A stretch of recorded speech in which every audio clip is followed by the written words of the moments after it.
మొత్తానికి ధర్మస్థల ఉదంతం వామపక్ష శక్తులకు, హిందూ వ్యతిరేక శక్తులకు, సోకాల్డ్ సూడో లిబరల్స్కి ఒక ప్రహసనంగా, పచ్చి పరాజయంగా మిగిలిపోయింది.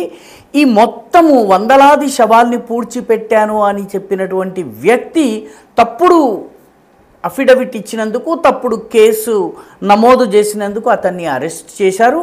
అతని భార్య కూడా అతనికి వ్యతిరేకంగా తీర్పిచ్చింది.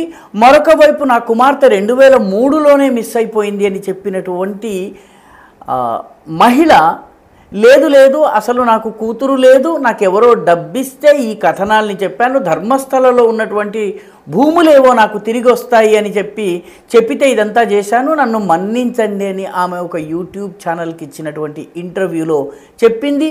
ఇప్పటికైనా ఈ సోకాల్డ్ లెఫ్ట్ ఇల్లిబరల్ శక్తుల నోళ్లు మూతపడతాయని ఆశిద్దాం.